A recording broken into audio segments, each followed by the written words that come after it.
Thursday. Good morning, Jonathan. It's 8:05.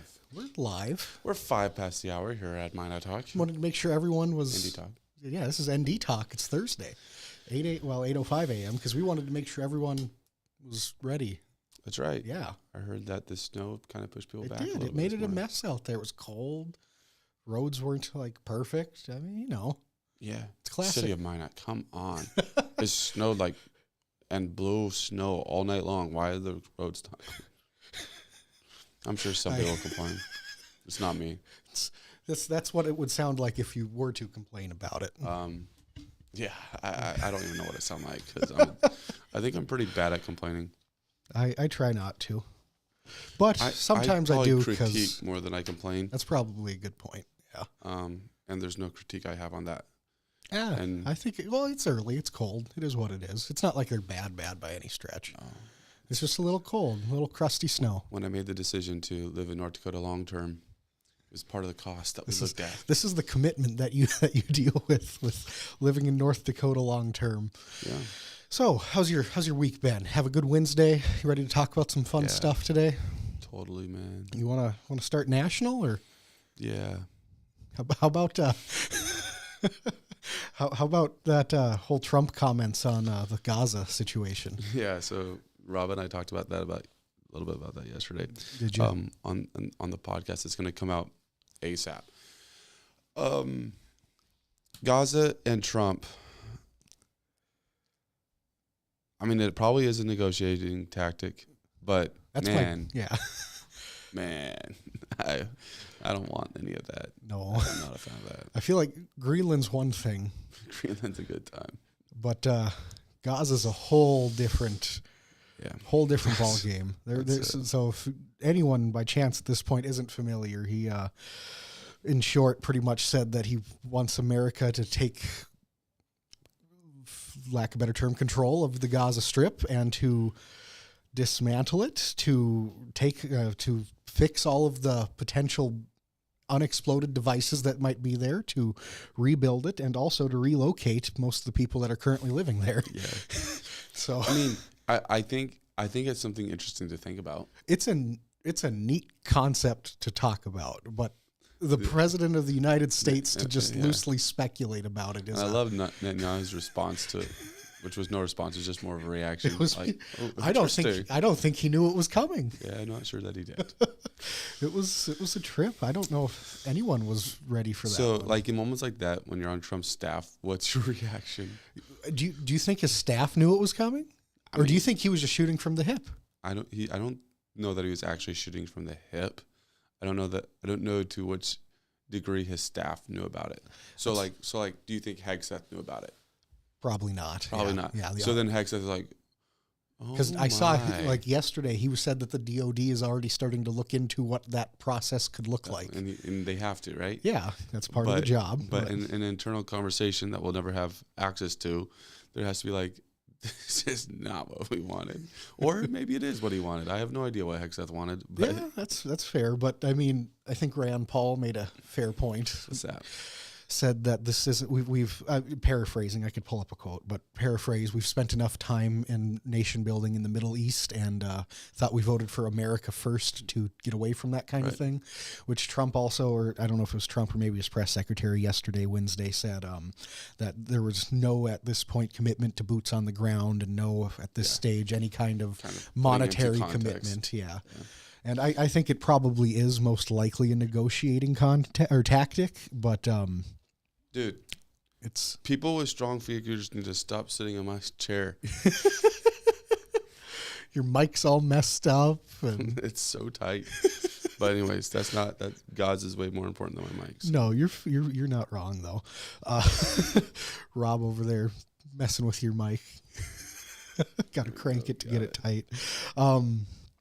No, it was unexpected. Of course, and I mean, you look at is it shocking that there's global outcry against something Trump said? That's nothing out of the ordinary at this point. But yeah, I mean, it's again, that's I guess the one interesting one. I know Saudi Arabia was pretty well against that plan too. Nice, just because they might have had to take some of the potential displaced people at that stage. Yeah, I don't know. I'm well past any kind of. My whole life, I've grown up with America well entrenched in the Middle East, attempting and failing at nation building over there. Obviously this would be a different ball game, and this would have probably a lot of regional interest in it. But I just can't personally get behind jumping into Gaza and America trying to take that one on. Absolutely. No, I agree with you, man. We'll be loosely following that. Yeah, loosely, just like everybody else in the world, and see what actually comes of it. So, yeah, it'll be an interesting one to see play out, because especially I saw that Trump's meeting with Jordan's king, Abdullah, I think, next week. So that'll be an interesting conversation topic. I'm sure that'll come up again. Yeah, I'm sure it will. One other fun one I saw going on at the national level. Obviously, tariffs were a huge thing over the weekend. We didn't get a chance to discuss any of that with Leif on Tuesday. We had too much Minot stuff to talk about then. But obviously, the big tariffs that were the Chinese, or we'll get to the Chinese one. The Canadian and Mexican ones got paused for at least a month. Yeah. What do you think about that? Well, the difficult part with this is determining if it was, because basically this is what's going on in my opinion. The left is saying this is stuff that was already going to happen. Trump's just trying to make himself look good. The right saying this was never going to happen. Look how effective the Trump tariffs were. Sure. And so, yeah, I have no idea what to believe at that. I'll say this: it does look like on surface level, it does look like some results came of it. Yeah. And I think that's telling of what Trump's mindset is in these first 100 days in office, is just trying to get action taken. And with America first being the central theme. And some of that stuff, I believe that it doesn't matter which party you're a part of. If you just remove Trump out of the name of the person that's engineering some of this stuff, I think people should be overall fine with it. You're making a point that I wanted to bring up. Like, if this was Ron DeSantis or J.D. Vance as president doing these things, I feel like a lot of the image would be very different, and the optics of it. Yeah, right. Just because of who the one doing it is at that point. Obviously, there would still be a lot of the left opposition and global opposition if the Gaza stuff came up. But generally speaking, if this was Gary Johnson, Well, what I'm trying to say though is somebody that is party independent. Yes, very much and so. That's I think right now the biggest frustration with politics is that it's so tied to party. It is very much so. So because if like, let's be real. 2 years ago, if Biden went and said, "Hey, we're going to go and throw tariffs on Mexico," what would have been the reaction? Oh, the right would have lost their mind. Yeah, it's just the thing you must do if you're on the other party. You have to do that right now. It's the opposition tactic. Yeah, no, 100%. And so that's a worrying thing for the future of America. It's just been something that's been growing too. Since when?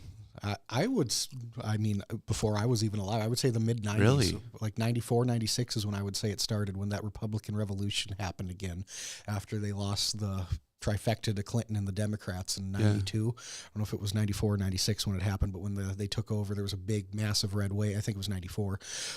Newt Gingrich became Speaker of the House. That's when a lot of the contentious stuff started. Obviously, fast forward to the end of that decade, you have Clinton's impeachment trials but that was a whole different reason for that too. But following that. So I guess my question would be, did Clinton's time as president make people become more party? I think it's rally around party. You're talking about the red wave, and you're talking about some of these things that happen in it. But I'm talking about just Clinton's purely his time in office. Sure. Is that what drove the partisan gap between people? I think it definitely started. Feels like it has to come from the president's side. Yeah. I think it started heavily with Clinton when he was in office. I mean, he was the last one to balance the budget, but at the same time, he did some very unpopular things. And today, in hindsight, a lot of the crime bills that went on in the early 90s are, in today's day and age, they showed that they weren't as effective as they wanted them to be. I think, the thing that I hear about Clinton the most is his character. Of course. That's the number one thing that I hear about him. Yeah. And then you flip that, you go immediately from having that terrible situation that he had at the end of his presidency, and you immediately go to one of the closest elections in history with Gore and Bush, and immediately follow that with the 9/11 attacks. I remember the Gore and Bush election, like, it seemed so pivotal growing up to a 6-year-old mind. Like, dude, this is a huge deal, and obviously things got dragged out for forever. Yeah, it was like Bush is going to win. Like, well, we don't know, and then it finally, like, oh yeah, he's the president. Like, oh cool, what's that? What, 500? 6 years old. You don't know what it means. You remember. You just know you're hearing about it every day. So, well, I don't know about every day, but yeah. So yeah, that's. I feel like, though, like in my lifetime, obviously, so a lot of my life, younger years, I would have grown up under Bush. Yeah. Right. But coming out of Bush is when it felt like it was really party against party, and it's probably the war there that really widened the gap. I think 2010 is another pivotal moment too. Yeah, but I think before 2010. Oh, for sure. I think it started during in Bush, 06 even. I think during Bush's time when there was a gap that was widened, and it may have been because of the recession. There might have just been enough bad stuff that went on during Bush's time in office that party politics started becoming. And I'm sure there's somebody that's going to jump on and say this is happening back in the 1960s. Like, okay, sure, but there's no way in the modern political era that there'll ever be a Reagan landslide ever. No, even what Bush or Clinton did in the early 90s would be hard to match at this point, getting upwards of 380 electoral votes at this point. We're calling landslides when someone breaks 300 now. Yeah. That's a landslide. Which I think is ridiculous. Mm-hmm. But so it is weird. Now, I'll say this, and there's something you want to say, so I'll give you a chance to say it here in a minute. But I do think that there's a chance that what will happen is someone will arise that will become very popular, that will unite everybody again, and beware of that person. I completely agree. Is it going to happen in 4 years or another 40 years? Yeah. But I agree. I think that will come. You'll have that massively unifying central figure, whoever it might be from whatever. And it's not good. No, not typically. Yep. And because, I mean. But it's not going to be Reagan-esque. It's not going to be that kind of unification. It'll be a lot. It's going to be different. Yeah. It's going to be more of a, it's going to be different. And you're right. But it's coming. And for better or for worse, I would expect it. But again, I think you were making a good point earlier when you said Bush's presidency also made a big transitional period with the war. He got reelected in 2004. That was before this year, the last time a Republican won the popular vote. Immediately after that, that's right when they invaded Iraq at the end of 2003. The war started going south. In 2006, the Democrats won massively in the House and the Senate. Then obviously the recession in 2008, Obama taking over and his immediate plans not working at all. The recession pretty much continued. Then in 2010, you had the Tea Party movement, and it has just been that kind of cycle ever since. Yeah. And we'll see how it goes. Yeah, we're 2025 now, and on top of those, to circle back to tariffs, the ones that did go into effect were against China. Yeah. And they did. How does that make you feel? I mean, it is what it is. It's the fact that they retaliated and slapped them back on us. It's not surprising, but some consumer goods items are definitely going to be more expensive. Right. Some electronics are definitely going to go up. And globally, the U.S. and China slapping a little bit of, tariffs on each other isn't like the biggest deal for global trade. It should open up basically markets the world's over. Let's be real. I not yet.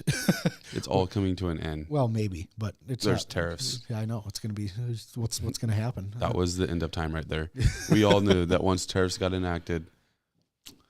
So does it start with the Boston Tea Party then, when they put a tariff on tea? That's right. It all goes back to that. Geez. But no, it'll be interesting to see how that one plays out if they continue to grow the percentage of tariffs that they have right now. It's at like 10% across the board and like 15 on a couple select things. I don't know how it's intriguing to see that kind of process play out on a geopolitical scale. Just watching. I mean, a Cold War happened again, in essence, right before our eyes. I don't know how else to put it at this stage. Yeah, that would be interesting. I don't know, man. Global stuff.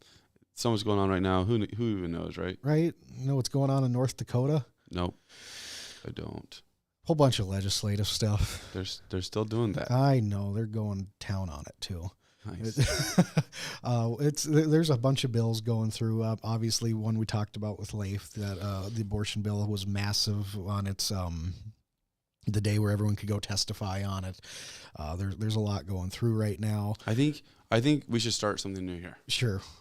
I think we should start this like really not dumbed, but simplified, very simplified article of the day that is Kyler's bill of the day. Uh-oh. Do you have one? I said Kyler's. Kyler, you want me to pick one? Kyler's bill of the day. No, just every day. I got you. Just go pick one out. Yeah, it could be, and you just pick a bill, and you just give a brief synopsis, and it can be because rhubarb is going to be the state vegetable. It could be because speed limits are going up to 80 miles per hour on the interstate. It could be because, we're going to fund the Department of Transportation. Yeah. You know? But that's the thing. There is a ton going on around the state legislature right now. And I know on the 10th, I think that's next Monday. Yeah, commit to it, folks. Maybe I won't commit to a daily one. I'll commit to. Maybe we can go every other day and I can fill in the other one. There we go. Well, I'll commit to that. I'll do one today. We'll start there. But next Monday or Tuesday, the 10th, is a deadline day. It's for the House and the Senate. It's one of the bigger February deadlines where a lot of the bills have to be into committee so they can start to get really hammered down. Nice. Yeah. So expect things to really start going forward after this coming week. There you go. Yeah. You've heard it from Kyler first. That's me. I'm Kyler.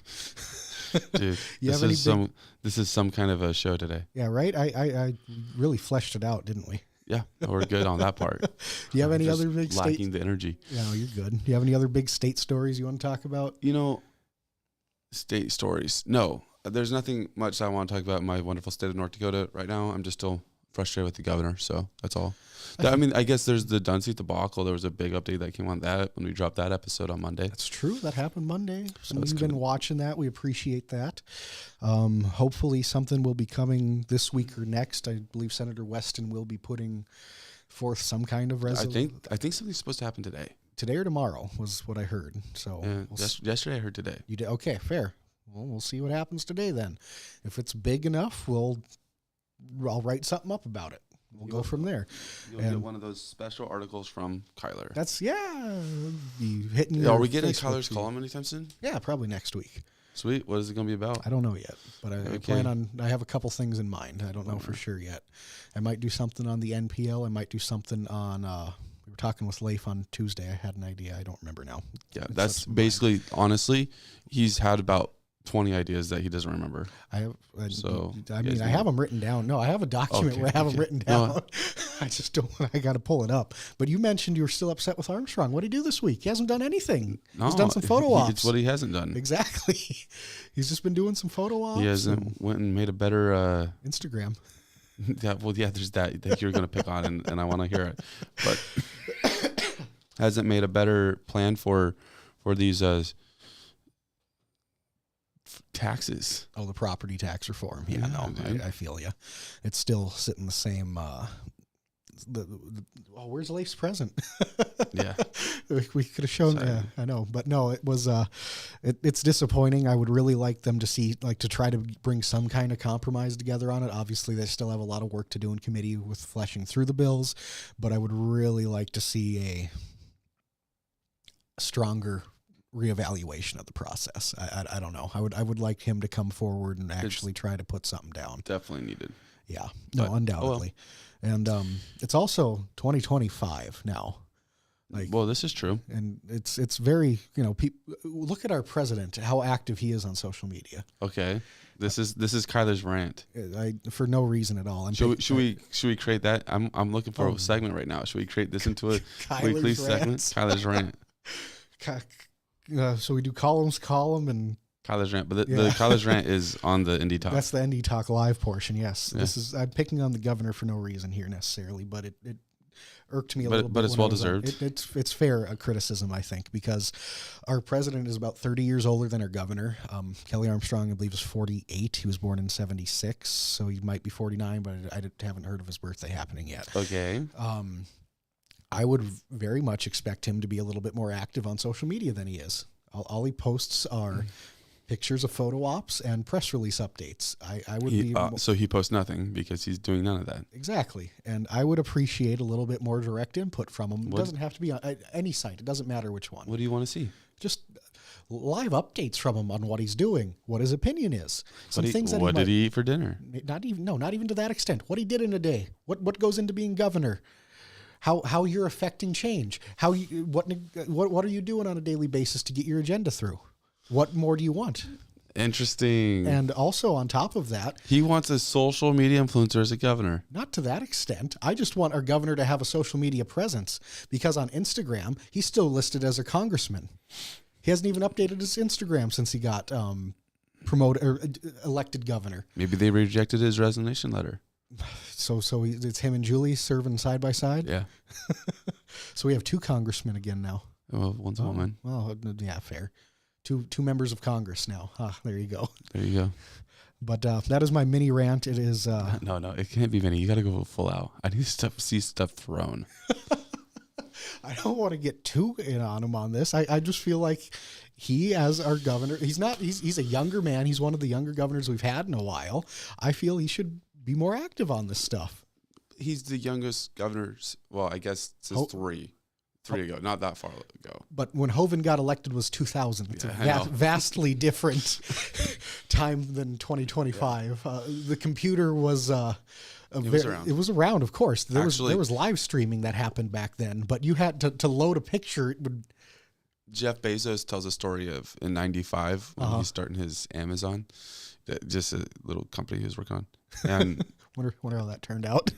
He got an order from some random place overseas. It was like, he's like, I didn't even realize they had internet in '95. Kazakhstan or something random like that. Yeah, it's crazy. And so at that point, though it was discouraged, they had a way you could pay with cash.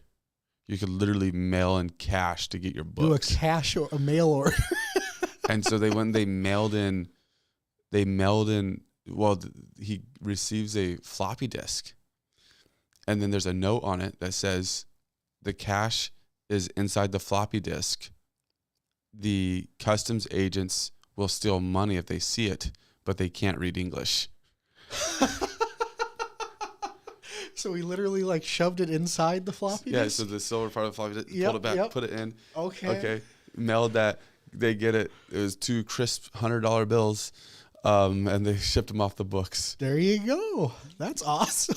That was 95. Yeah. Okay? No, so there's computers. Oh, I wasn't saying there wasn't computers. I know Clinton and Al Gore were doing a webcam between each other in the mid 90s. Created the internet. Yeah. The internet. But no, I would just like to see a more active presence. Doesn't have to be. All right, Kelly Armstrong, what are you going to do about it? Kyler has spoken. Yeah. Please respond to my email. If you'd like, you can just come on the show with us and we can talk about it. I won't even be here if you don't want. It can just be you and Jonathan. I promise. But then we'd want to talk about property taxes. So. I won't even bug you about other stuff. I promise. No, we will talk about your social media presence and we'll talk about property taxes. Yeah, that promise. Those 2 things. Yes. But so you know what else I did last night? Slept. Well, I did, but instead of really fleshing out a game plan for today, I went down a rabbit hole. Oh yeah. Yeah. Growing up as a kid, my dad. This is a Kyler thing. Kyler and rabbit holes. Sometimes we wonder if he is part rabbit. Yeah, fair. So my dad has always told me about this big explosion and fire that happened in Minot back in the day. I always equated it with the anhydrous ammonia train derailment, but really fleshing it out, it turns out this was a fire on South Hill, and it happened a decade plus before that.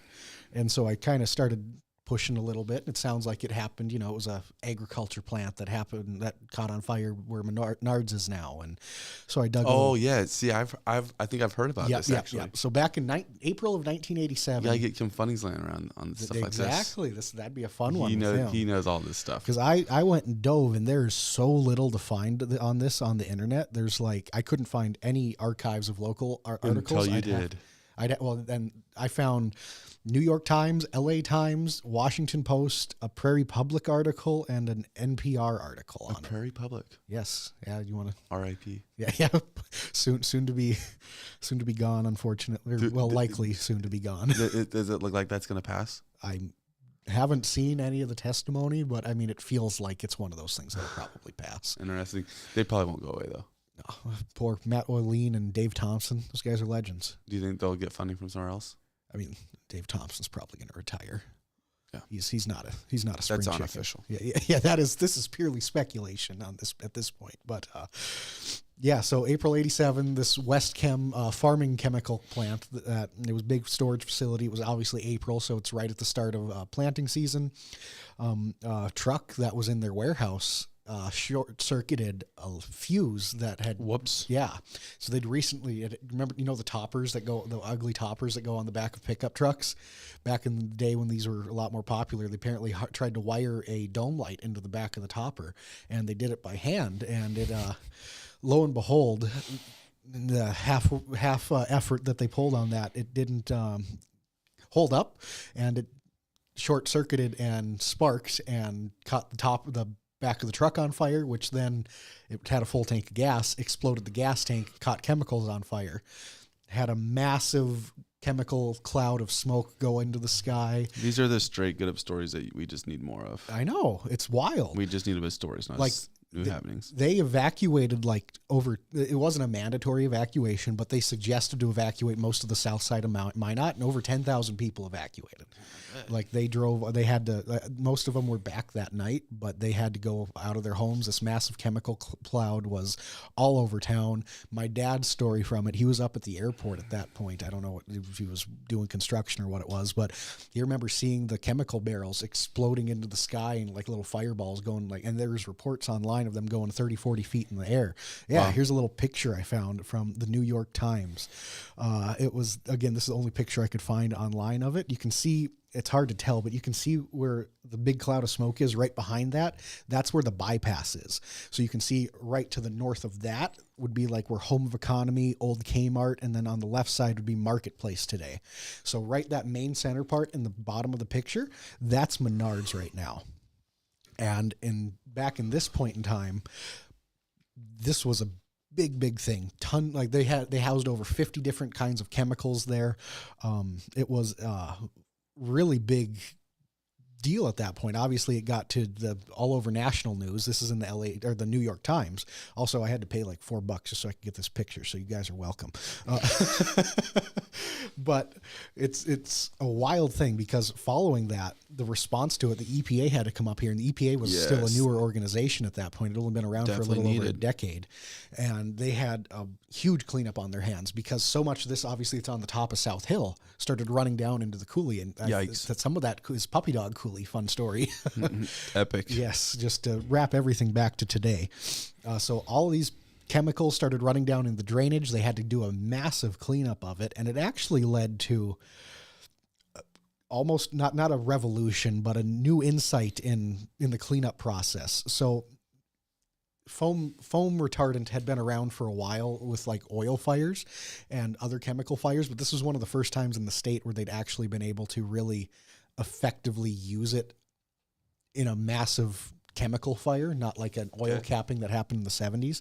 So to get that to not just contain the fire, but to put it all the way out, which took like a day or two because of just all the pure size of it that was happening. Mm-hmm. But going from that, they had to figure out how to get all of this out of the ground at that point. Because there was so much toxicity in the ground. Mm-hmm. There was the pesticide levels around the area were 800 parts per million, which is a ton apparently. It should be like under 10 kind of thing, or like under 20 as the normal levels of it. So it was all over the place, and a couple of them that were used were really toxic to people. No one ended up dying from this, thankfully, but like 30, 40 people were hospitalized for a little while, and who knows when it ended up happening with any long-term effects of it.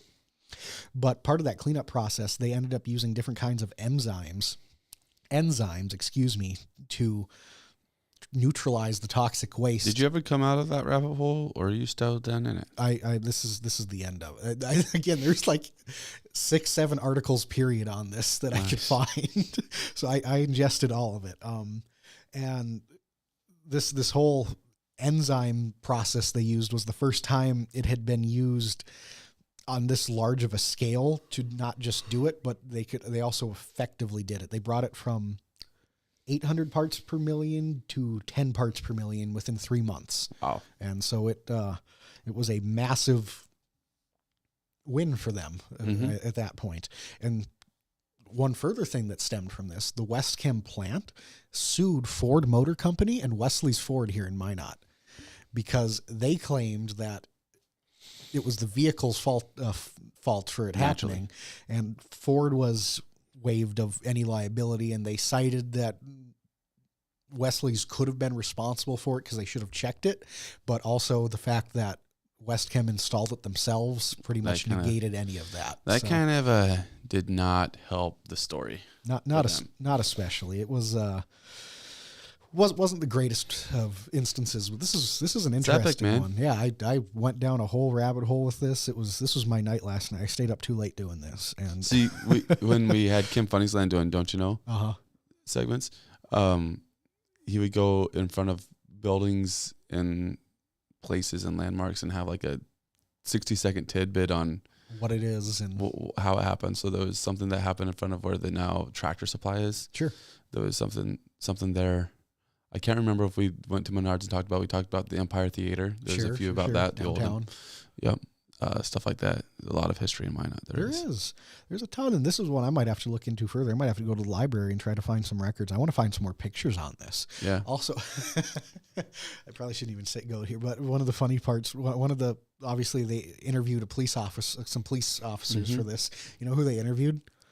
Oh no. Sergeant Steve Kakowski. Oh, do you remember? Oh, he was like 3 police chiefs ago that got like removed because he did some. Nice. He was some corruption stuff. I don't remember the full extent of it. No, did he end up becoming sheriff? I think he became sheriff. He was sheriff. It wasn't. Yeah, he was the sheriff that was like from like 8-10 years ago, and he ended up getting removed because he. Yeah. I think he was just because I remember when I first moved here, some signs with that name on it. Yeah. It was the sheriff. That's it. And I saw that, and that's kind of funny. Yeah. Circles all the way to now. But the governor, George Sinner, at the time came up for it. They had to mention that he personally took soil samples back to Bismarck with him for the state lab to test. I thought that was funny. Go governor. Go gov. Good old George Sinner. But yeah, that was good times, man. That's my story on that. That's epic. I got nothing like it. Yeah, that was all I got for it, but maybe I don't know. I might dig into it deeper. We'll see what happens. I won't commit to anything, but we'll see what happens. You have anything else fun? Nope, I don't. Fair. Did you want me to say yes? No, I was just seeing if you had anything. If not, that's good. I got all I got. I'm good to go, man, and I hope you are too. There's go to Google Indie Legis, and you'll find all the updates for the legislature. Yeah, they got much testimonies going on today and tomorrow. Committees are going.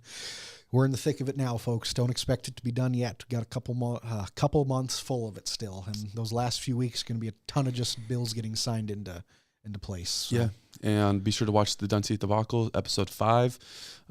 Came out on YouTube this Monday. And this Monday, a lot of interesting stuff that happened between the Department of Commerce and meeting they had with some state legislators. Yeah, so that's an interesting one if you want an update for that.